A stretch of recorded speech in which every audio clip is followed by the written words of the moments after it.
नमस्कार साथियों, स्वागत है आपका तैयारी ऑनलाइन में। आज हम रीतिकाल के कुछ प्रश्न देखेंगे। ये जो है सीरीज मैंने 2 पार्ट में बनाई है, पार्ट 1 एंड पार्ट 2। तो हम अपनी क्लास शुरू करते हैं। पहला प्रश्न है, आचार्य रामचंद्र शुक्ल ने रीतिकाल की समय सीमा कब से कब तक मानी है? तो इसमें जो हमारा उत्तर है वो है ऑप्शन बी, 1700 से 1900 तक उन्होंने मानी है। प्रश्न 2 है, इनमें से कौन सा नाम रीतिकाल का नहीं है? तो जो रीतिकाल का नाम नहीं है वो है ऑप्शन बी हमारा पूर्व मध्यकाल। बाकी उत्तर काल, उत्तर मध्यकाल, श्रृंगार काल और अलंकृत काल ये तीनों ही रीतिकाल के नाम हैं। प्रश्न 3 है, हिंदी के किस काल में लक्षण ग्रंथों का निर्माण हुआ है? तो ये तो लक्षण ग्रंथों का निर्माण रीतिकाल में ही हुआ है, तो इसमें ऑप्शन सी हमारा सही उत्तर है। प्रश्न 4, रीतिकाल को आचार्य विश्वनाथ प्रसाद मिश्र ने क्या नाम दिया है? तो जो विश्व प्रसाद ने नाम दिया है रीतिकाल को, वो दिया है श्रृंगार काल। ऑप्शन डी हमारा सही उत्तर है। तो ये जो नामकरण है, किसने क्या नाम दिया है, वो बहुत इंपॉर्टेंट है। मतलब इनमें से कोई ना कोई प्रश्न तो एग्जाम में आता ही है, तो ये जरूर याद कर लेना चाहिए।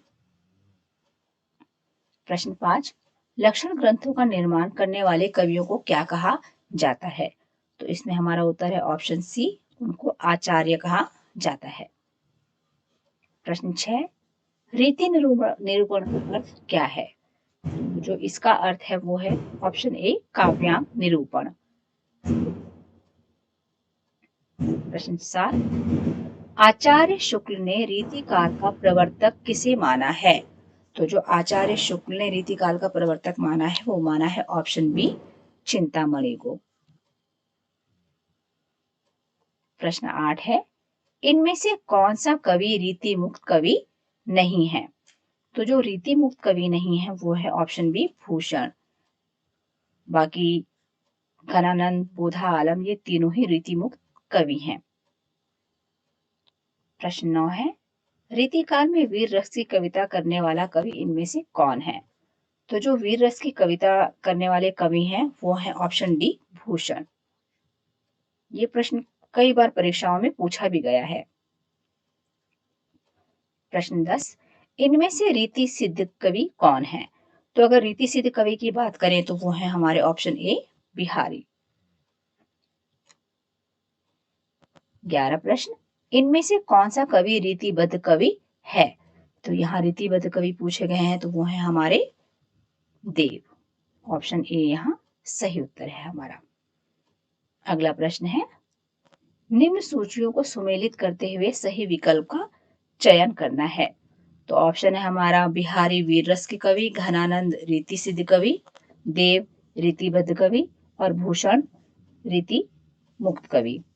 तो अगर इसमें हम ऑप्शन के हिसाब से देखें तो इसमें हमारा ऑप्शन हो जाएगा ऑप्शन बी।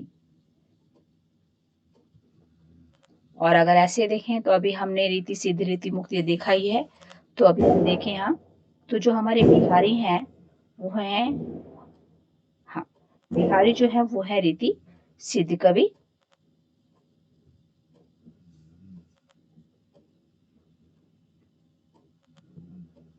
और जो घनानंद हैं ये है रीति मुक्त कवि। भूषण जो है ये वीर रस के कवि हैं, ये अभी हमने पढ़ा भी। और देव जो है वो रीतिबद्ध कवि में आ जाएंगे। तो इसका उत्तर हो जाएगा ऑप्शन बी। अगला प्रश्न देखते हैं। प्रश्न 13, भाषा भूषण के रचयिता इनमें से कौन है? तो भाषण भूषण के जो रचनाकार हैं वो हैं जसवंत सिंह। ऑप्शन सी इसमें हमारा सही उत्तर है, जसवंत सिंह। 14 प्रश्न, इनमें से रीतिकाल का कौन सा कवि प्रकृति चित्रण के लिए सुविख्यात है? ये प्रश्न भी परीक्षाओं में कई बार पूछा गया है। तो जो प्रकृति चित्रण के लिए विख्यात हैं वो हैं ऑप्शन डी, सेनापति। अगला प्रश्न 15, ललित ललाम के रचयिता का नाम क्या है? तो जो इसके रचयिता हैं ललित ललाम के वो हैं ऑप्शन सी, मतीराम। अगला प्रश्न है, अमीय हलाहल रस भरे श्याम श्वेत रत्नार यह पंक्ति किस कवि की है? तो ये पंक्ति जो है हमारी है, इसका उत्तर होगा ऑप्शन बी, रसलीन की। अगला प्रश्न है, निम्न सूचियों को सुमेलित करते हुए सही विकल्प का चयन कीजिए। तो सूची हमारी 1 और 2 है। शिवराज भूषण पद्माकर, रस रहस्य भूषण, पद्माभरण भिखारीदास, काव्य निर्णय कुलपति मिश्र। तो इसमें जो हमारा उत्तर है वो है ऑप्शन ए। हमारा ऑप्शन ए उत्तर हो जाएगा। और अगर आप ऐसे देखें तो इसमें जो है, जो काव्य निर्णय है वो है हमारी भिखारीदास की। शिवराज भूषण जो है वो भूषण की है। पद्माभरण जो है वो पद्माकर जी की है। और जो रस रहस्य है वो है कुलपति मिश्र की। तो ये इसका जो हो जाएगा, मेल हो जाएगा। प्रश्न 18, इनमें से सत्सई किस कवि ने नहीं लिखी है? तो जो सत्सई नहीं लिखी है वो नहीं लिखी है घनानंद जी ने। ऑप्शन डी इसमें सही उत्तर है। अगला प्रश्न है, कौन सा ग्रंथ कवि भूषण द्वारा रचित नहीं है? तो जो कवि भूषण द्वारा रचित ग्रंथ नहीं है वो है छत्र प्रकाश। ऑप्शन ए इसमें हमारा सही उत्तर है, क्योंकि ये लाल कवि द्वारा रचित रचना है। अगला प्रश्न 20, देवमाया प्रपंच नाटक के रचयिता कौन है? तो इसमें जो हमारा उत्तर हो जाएगा, देवमाया प्रपंच है, इसके जो रचनाकार हैं वो है देव कवि। ऑप्शन बी जो है, बी हमारा सही उत्तर है, देव। अगला प्रश्न है, छत्र प्रकाश किस कवि की कृति है? तो अभी हमने इसका उत्तर देखा भी, ये जो है लाल कवि की रचना है। ऑप्शन सी इसमें हमारा सही उत्तर है। प्रश्न 22, नैन नचाए कहीं मुस्काए लला फिर आइयो खेलन होरी, यह पंक्ति किस कवि की है? तो जो यह पंक्ति है यह है पद्माकर जी की। ऑप्शन सी इसमें सही उत्तर है हमारा।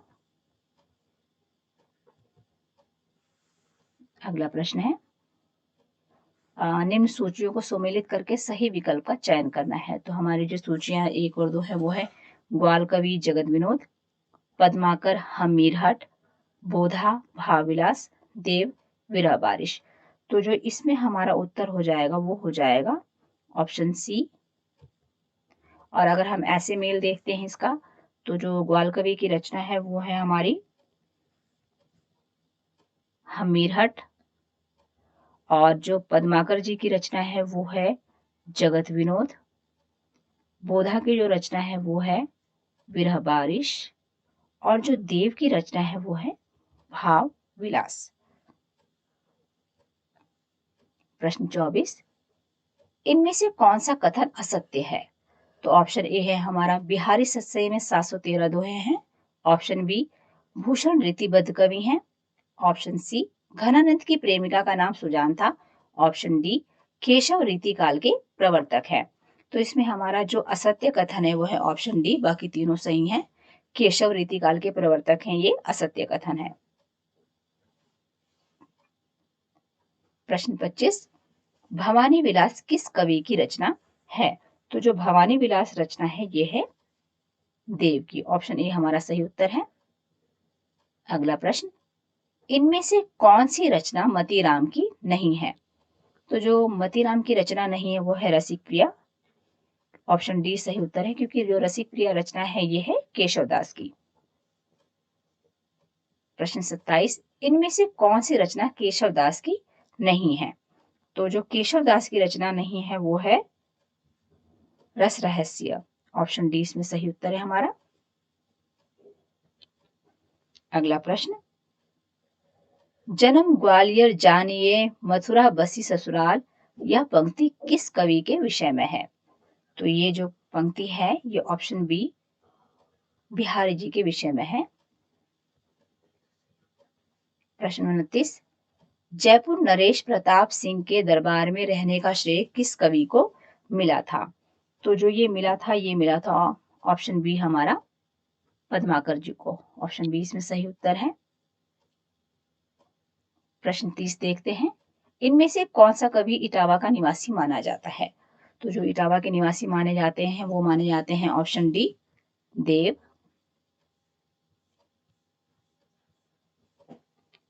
प्रश्न 31 देखते हैं, इसमें भी मेल करना है। तो इसका पहला ऑप्शन है श्रृंगार मंजरी मंडन, रसविलास चिंतामणि, रतन हजारा मतीराम, अलंकार पंचाशिका, रसनिधि। तो इसके ऑप्शन जो इसमें हमारा उत्तर हो जाएगा वो हो जाएगा ऑप्शन डी। इसको हम मैच करके देख लेते हैं। तो जो श्रृंगार मंजरी है वो है हमारी चिंतामणि जी की, रसविलास जो है वो है मंडन की, रतन हजारा जो है वो रसनिधि की है, और अलंकार पंचाशिका जो है वो है मतीराम की। तो ये हमारा मैच हो गया यहाँ। अगला प्रश्न है, रामचंद्राभरण नामक अलंकार ग्रंथ के रचयिता कौन है? तो जो इस ग्रंथ के रचयिता हैं वो है ऑप्शन बी हमारा गोप। बी ऑप्शन सही हमारा है। अगला प्रश्न है, व्यंग्यार्थ कॉमेडी के रचनाकार का नाम बताइए। तो जो व्यंग्यार्थ कॉमेडी के रचनाकार हैं वो है ऑप्शन बी प्रताप सिंह। इसमें हमारा उत्तर हो जाएगा ऑप्शन बी प्रताप सिंह। अगला प्रश्न है, तंत्री नाथ कवित रस सरस राग रतिरंग, यह पंक्ति किस कवि की है? तो अगर इस पंक्ति की बात करें तो ये पंक्ति है ऑप्शन सी बिहारी जी की। ऑप्शन सी हमारा सही उत्तर है। प्रश्न 35, कठिन काव्य का प्रेत किस कवि को कहा जाता है? तो ये प्रश्न भी कई बार एग्जाम्स में आ चुका है। तो इसका जो उत्तर हो जाएगा, कठिन काव्य का प्रेत कहा जाता है ऑप्शन सी केशव जी को। प्रश्न 36, त्यो मलेच्छ वंश पर शेर शिवराज है, इस पंक्ति के रचयिता कौन है? तो जो इस पंक्ति के रचयिता हैं वो है ऑप्शन बी भूषण। प्रश्न 37, हिंदी में लक्षण ग्रंथों की परिपाटी पर रचना करने वाले जो सैकड़ों कवि हुए हैं वे आचार्य कोटि में नहीं आते, वे कवि ही हैं, यह कथन किसका है? तो जो यह कथन है यह है आचार्य रामचंद्र शुक्ल का। ऑप्शन सी हमारा सही उत्तर है। प्रश्न 38, रीति मुक्त स्वच्छंदतावादी कवि इनमें से कौन है?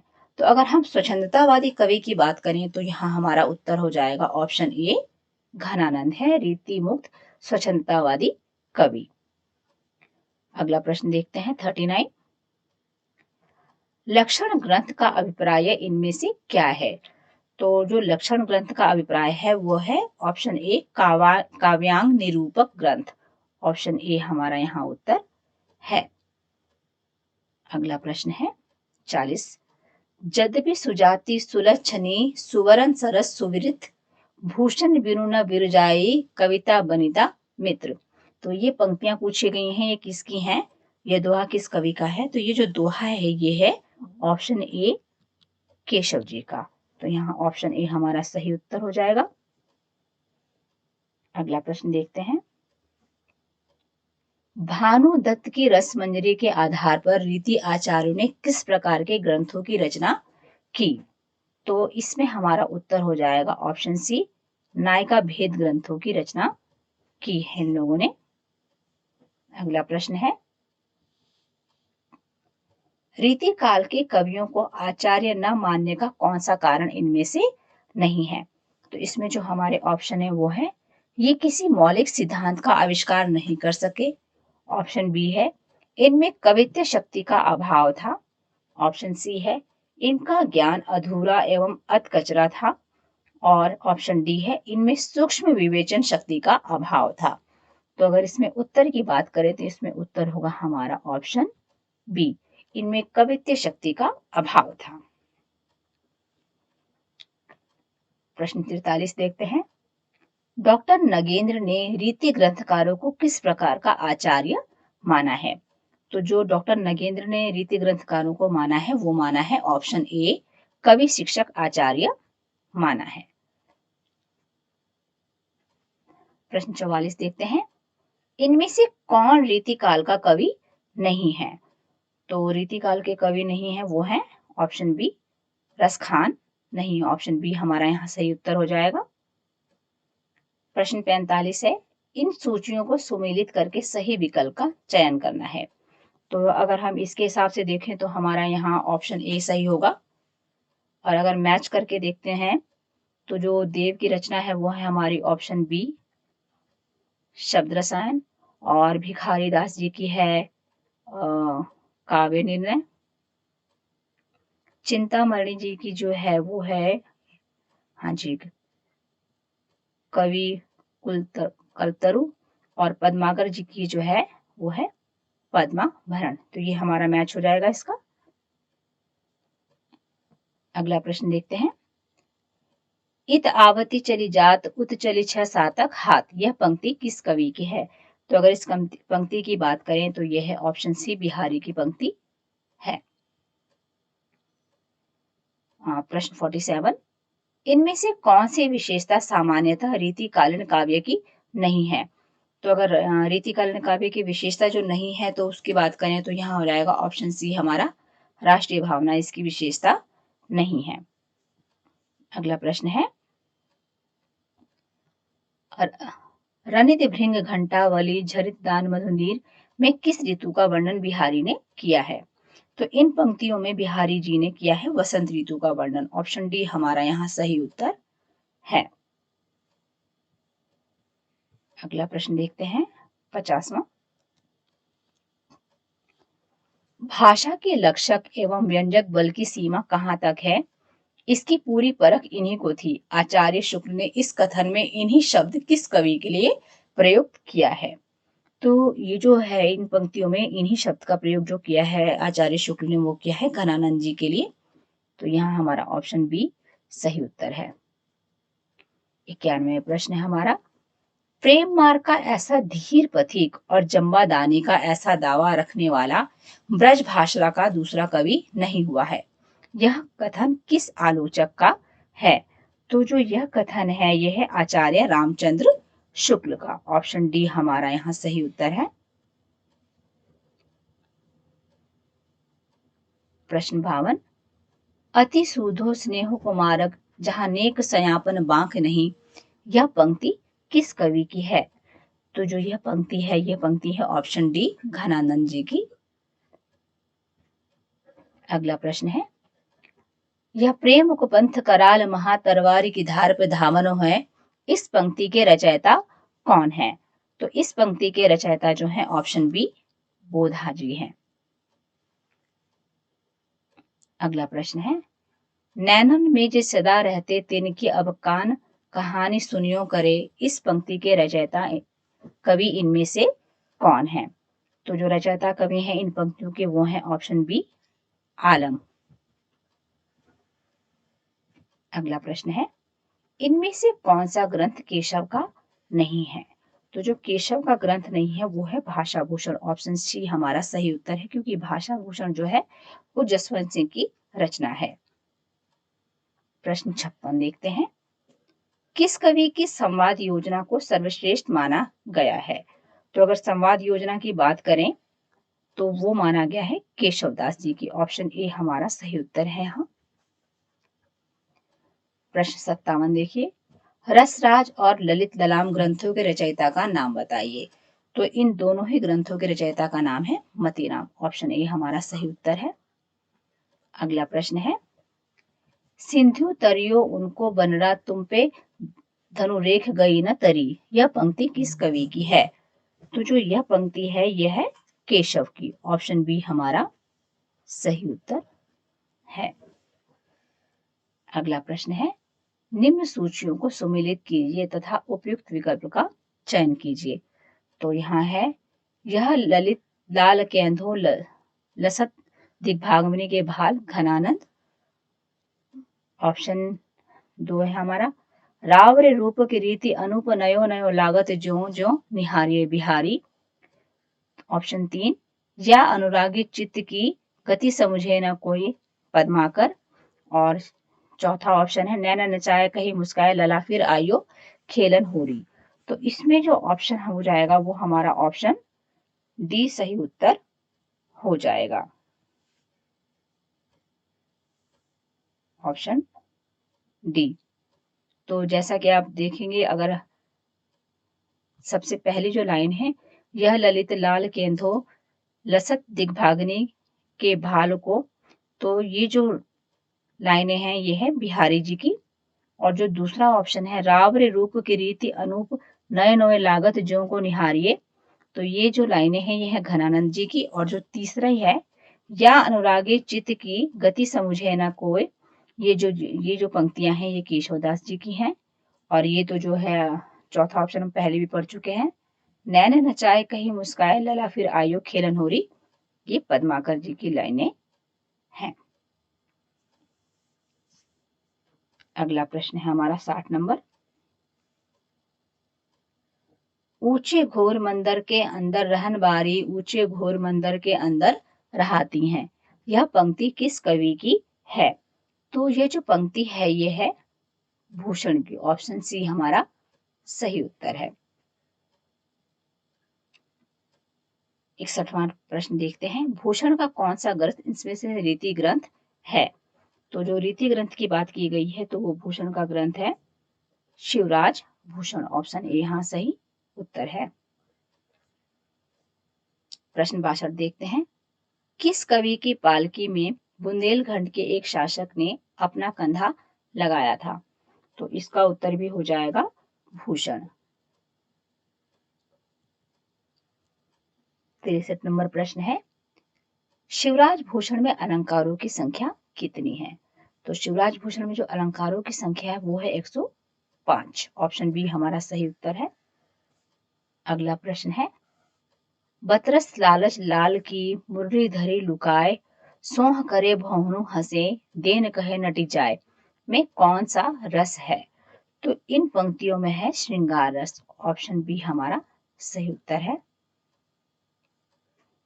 65 नंबर प्रश्न, भाषा की समाज शक्ति और कल्पना की समाहार शक्ति का सर्वाधिक उपयोग इनमें से किस कवि ने किया है? तो जो भाषा की समाज शक्ति और कल्पना की समाहार शक्ति का सबसे ज्यादा प्रयोग जो किया है वो ऑप्शन सी बिहारी ने किया है। तो यहाँ ऑप्शन सी हमारा सही उत्तर है। 66 नंबर प्रश्न, इनमें से सर्वाधिक टीकाएं किस पुस्तक पर उपलब्ध होती हैं? तो ये भी एक बहुत रिपीटेड क्वेश्चन है जो एग्जाम्स में कई बार आया हुआ है। तो इसका उत्तर है बिहारी सतसई। ऑप्शन ए हमारा सही उत्तर है यहाँ। अगला प्रश्न है, नहीं पराग नहीं मधुर मधी नहीं विकास ई काल, यह पंक्ति किस कवि की है? तो ये जो पंक्तियां हैं ये हैं बिहारी जी की। ऑप्शन ए हमारा सही उत्तर है यहाँ। अगला प्रश्न 68वां, जहांगीर जस चंद्रिका के रचयिता का नाम क्या है? तो जो जहांगीर जस चंद्रिका है इसके रचयिता का नाम है केशव। ऑप्शन सी हमारा सही उत्तर है। अगला प्रश्न, लक्षण ग्रंथकारों की परंपरा में अंतिम प्रसिद्ध कवि इनमें से कौन है? तो इसमें अंतिम जो प्रसिद्ध कवि हैं वो है पद्माकर। ऑप्शन बी हमारा सही उत्तर है। अगला प्रश्न, इश्कलता के रचनाकार का नाम बताइए। तो जो इश्कलता रचना है ये है बोधा द्वारा रचित। ऑप्शन ए हमारा सही उत्तर है यहाँ। 71 नंबर क्वेश्चन, तुलसी गंग दुओ भय सुकविन के सरदार, यह पंक्ति किसकी है? तो ये जो पंक्ति है ये है भिखारी दास की। ऑप्शन सी हमारे यहाँ सही उत्तर है। 72 नंबर प्रश्न है, पद्माकर कृत पद्माभरण का वर्ण्य विषय क्या है? तो जो इसका वर्ण्य विषय है वो है अलंकार निरूपण। ऑप्शन डी इसका सही उत्तर है। ऑप्शन प्रश्न 73, रीति मुक्त धारा में इनमें से किससे प्रमुखता मिली है? तो जो रीति मुक्त में जो प्रमुखता मिली है वो है ऑप्शन ए श्रृंगार रस चित्रण को मिली है। प्रश्न 74, रीतिकाल के किस कवि ने श्रृंगार और वीर रस की रचनाएं लिखी हैं? तो श्रृंगार रस और वीर रस दोनों की ही जो लिखी हैं रचनाएं ये की हैं पद्माकर जी ने। ऑप्शन सी यहाँ सही उत्तर हो जाएगा। अगला प्रश्न, भाषा भूषण के रचयिता का नाम क्या है? तो ये प्रश्न तो अभी 2-3 बार हम पढ़ चुके हैं, तो इसका उत्तर हो जाएगा Jaswant Singh, option D. 76 number प्रश्न, इनमें से कौन सा कवि रीति मुक्त धारा का नहीं है? तो रीति मुक्त धारा के कवि जो नहीं है वो हैं रसलीन। जैसा कि रीति काल की जो 3 धाराएं मानी जाती हैं, रीति मुक्त, रीतिबद्ध और रीति सिद्ध, तो इन तीनों ही धाराओं के जो कवि हैं आपको याद कर लेने चाहिए, क्योंकि इनमें से भी एक ना एक प्रश्न एग्जाम में पूछा ही जाता है। प्रश्न 77, इनमें से कौन रीति काव्य का भेद नहीं है? तो रीतिबद्ध, रीति मुक्त और रीति सिद्ध है, जैसा कि अभी हमने इस पे डिस्कस किया। तो जो रीति काव्य का भेद नहीं है वो है रीति भुक्त, ऑप्शन बी यहाँ हमारा सही उत्तर हो जाएगा। प्रश्न 78, रीति काल में रचित अधिकांश काव्य इनमें से किस प्रकार का है? तो अधिकतर जो रीति काल में रचे गए हैं वो है मुक्तक काव्य, तो ऑप्शन ए हमारा यहाँ सही हो जाएगा। अगला प्रश्न है, बिहारी सतसई पर किसका प्रभाव नहीं है? तो यहाँ प्रभाव नहीं पूछा गया, तो वो है ऑप्शन ए, गीत गोविंद का प्रभाव नहीं है। 80 नंबर प्रश्न, इनमें से कौन सा ग्रंथ रीति ग्रंथ नहीं है? तो जो रीति ग्रंथ नहीं है वो है हमारा बिहारी सतसई, ऑप्शन बी हमारा सही उत्तर हो जाएगा। अगला प्रश्न, रीतिबद्ध कवियों की तुलना में घनानंद का श्रृंगार वर्णन अधिक आकर्षक है, क्योंकि इसके ऑप्शन है ए, सुजान प्रेरित है, ऑप्शन बी मानसल है, ऑप्शन सी अलौकिक है, ऑप्शन डी स्वानुभूत एवं स्वच्छंद है। तो इसमें जो हमारा उत्तर हो जाएगा वो हो जाएगा ऑप्शन डी, क्योंकि जो घनानंद का श्रृंगार वर्णन है वो अधिक आकर्षक है, क्योंकि वो स्वानुभूत एवं स्वच्छंद है। 82वां प्रश्न है हमारा, इनमें से कौन सा रीतिबद्ध कवि नहीं है? तो जो रीतिबद्ध कवि नहीं है वो है ऑप्शन सी पद्माकर। अगला प्रश्न, रीतिकाल की परंपरा में अंतिम श्रृंगारी कवि शुक्ल जी किसे मानते हैं? तो जो शुक्ल जी मानते हैं श्रृंगारी कवि अंतिम, वो मानते हैं द्विजदेव को, ऑप्शन सी हमारा सही उत्तर है। 84वां प्रश्न है हमारा, जगत विनोद के रचयिता कौन है? तो जगत विनोद के जो रचयिता जी हैं वो है पद्माकर, ऑप्शन डी हमारा यहाँ सही उत्तर है। 85वां नंबर हमारा प्रश्न है, निम्न सूचियों को सम्मिलित करके सही विकल्प का चयन कीजिए। तो यहाँ कवि का नाम है और जन्मकाल है, जैसे केशव 1613, बिहारी 1560, मतीराम 1595, भूषण 1604। तो यहाँ अगर हम ऑप्शन की बात करें तो ऑप्शन ए हमारा सही उत्तर हो जाएगा, यानी कि जो केशव दास जी हैं उनका जो जन्म काल है वो है 1560, और जो बिहारी हैं उनका है 1595, जो मतीराम है उनका है 1604, और जो भूषण है उनका है 1613।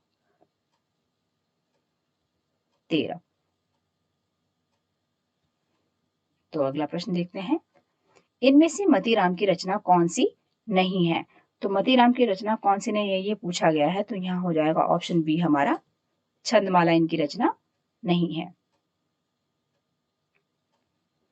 अगला प्रश्न देखते हैं, चंद्रबदनी मृगलोचनी बाबा कही कही जाए, यह पंक्ति किससे संबंधित है?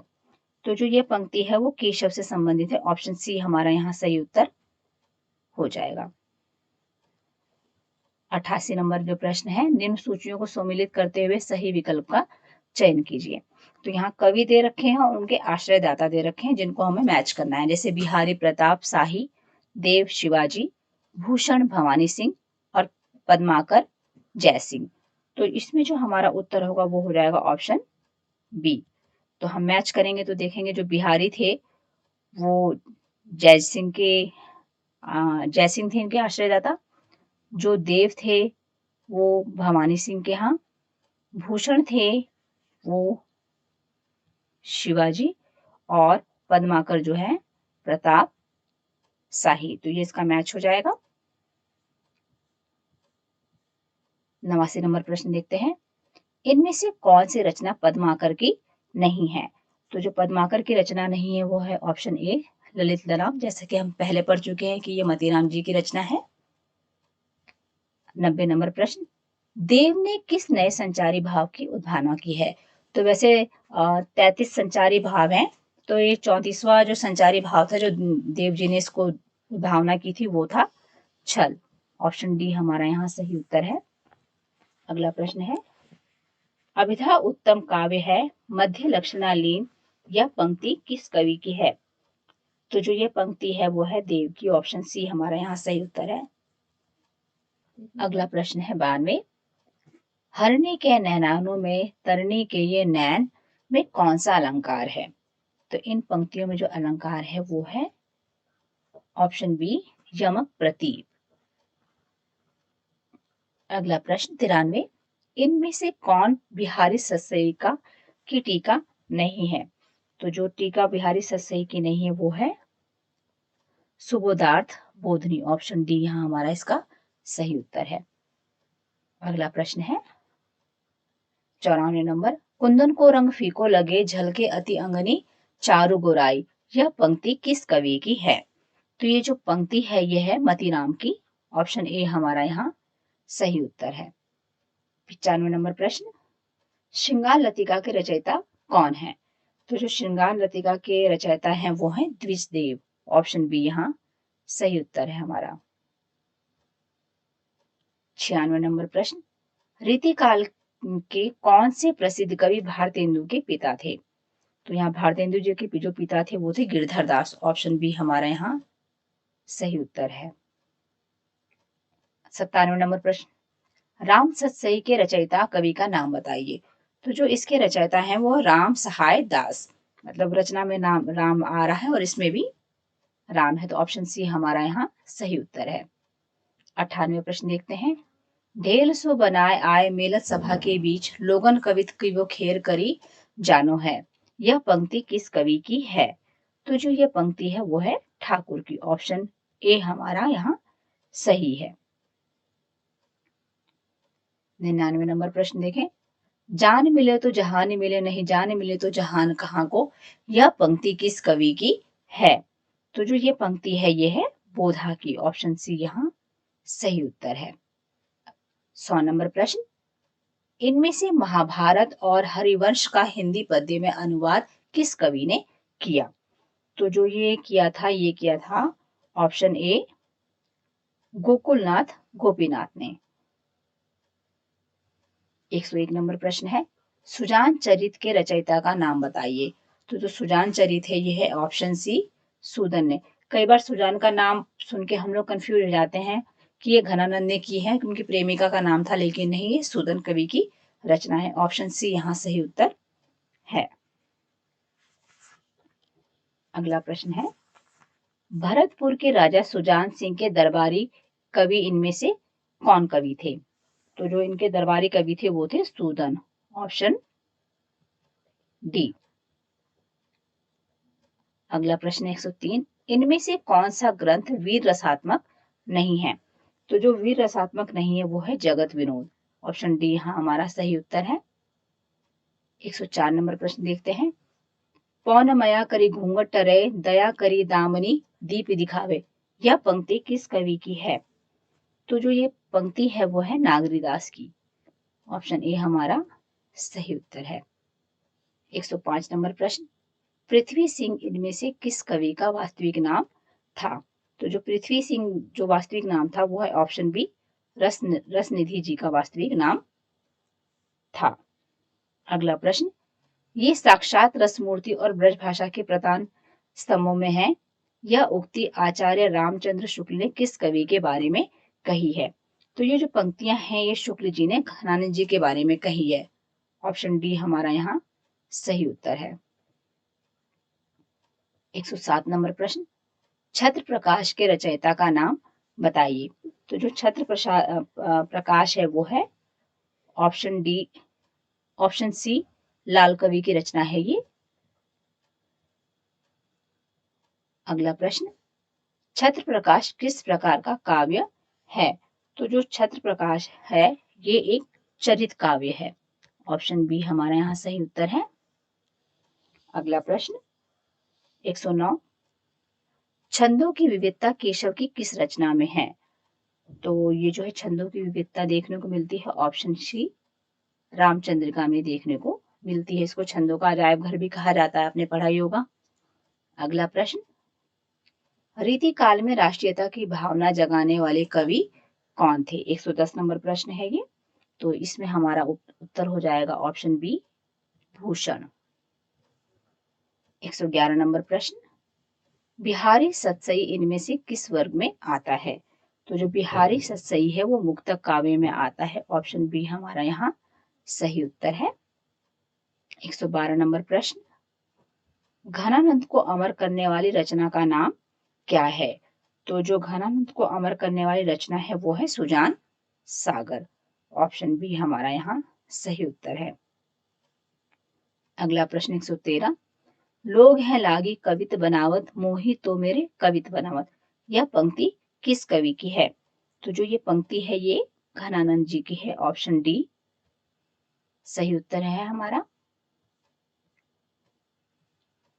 अगला प्रश्न है हमारा 114, चंडी चरित्र किस रीतिकालीन कवि की रचना है? तो जो चंडी चरित्र है यह है गुरु गोविंद सिंह की रचना है। ऑप्शन बी हमारा सही उत्तर हो जाएगा। अगला प्रश्न 115, इनमें से कौन सा अलंकार ग्रंथ नहीं है? तो इनमें जो अलंकार ग्रंथ नहीं है वो है ऑप्शन सी रस रहस्य। 116 नंबर प्रश्न, गिरधर कविराय की रचनाएं किस छंद में हैं? तो जो इनकी रचनाएं हैं वो है कुंडलियां छंद में। ऑप्शन बी जो है हमारा सही उत्तर हो जाएगा। अगला प्रश्न 117 नंबर, कवित रत्नाकर किसकी रचना है? तो जो कवित रत्नाकर है वो है ऑप्शन सी सेनापति की रचना है। अगला प्रश्न 118, कवित रत्नाकर का प्रमुख प्रतिपाद्य क्या है? तो जो कवित रत्नाकर का प्रमुख प्रतिपाद्य है वो है भक्ति भावना। ऑप्शन सी हमारा यहाँ सही उत्तर है। 119 नंबर जो प्रश्न है हमारा, कविराज शिरोमणि की पदवी में इनमें से किसे प्राप्त थी? तो जो कविराज शिरोमणि की पदवी प्राप्त है वो है पद्माकर जी को। ऑप्शन बी हमारा यहाँ सही उत्तर है। अगला प्रश्न 120 नंबर, इनमें से देव की रचना कौन सी नहीं है? तो यहाँ पूछा गया है कौन सी नहीं है देव की रचना। तो यहाँ हो जाएगा ऑप्शन डी हमारा सुजानचरित देव की रचना नहीं है। अष्टयाम किसकी रचना है? तो अष्टयाम ऑप्शन ए देव की रचना है। अगला प्रश्न, वृत्त कौमुदी के रचनाकार कौन है? तो जो वृत्त कौमुदी के रचनाकार हैं वो है ऑप्शन डी मतीराम। अगला प्रश्न, वृत्त कौमुदी का वर्ण्य विषय क्या है? तो अगर हम वृत्त कौमुदी के वर्ण्य विषय की बात करें तो वो है ऑप्शन सी छंद शास्त्र। 124 नंबर प्रश्न देखते हैं, रीतिकालीन कवियों का छंद निरूपण किससे प्रभावित है? तो जो ये रीतिकालीन कवियों का छंद निरूपण जो प्रभावित है वो है हमारा वृत्त रत्नाकर से। ऑप्शन ए हमारा सही उत्तर है यहाँ। 125 नंबर प्रश्न देखते हैं, तुलसी भूषण नामक ग्रंथ के रचयिता कौन है? तो ये है ऑप्शन सी रसरूप। 126 नंबर प्रश्न, रामचंद्राभरण रामचंद्र भूषण एवं रामालंकार नामक अलंकार ग्रंथ किस रीतिकालीन कवि की रचनाएं हैं? तो जो ये जो रचनाएं हैं ये हैं गोप की। ऑप्शन ए सही उत्तर है हमारा। 127 नंबर और इस सीरीज का ये अंतिम प्रश्न है, अलंकार चंद्रोदय नामक ग्रंथ के रचयिता कौन है? तो जो अलंकार चंद्रोदय नामक के ग्रंथ के रचयिता है वो है रसिक सुमति। ऑप्शन सी हमारा यहाँ सही उत्तर है। इसकी सेकंड सीरीज अगली होगी।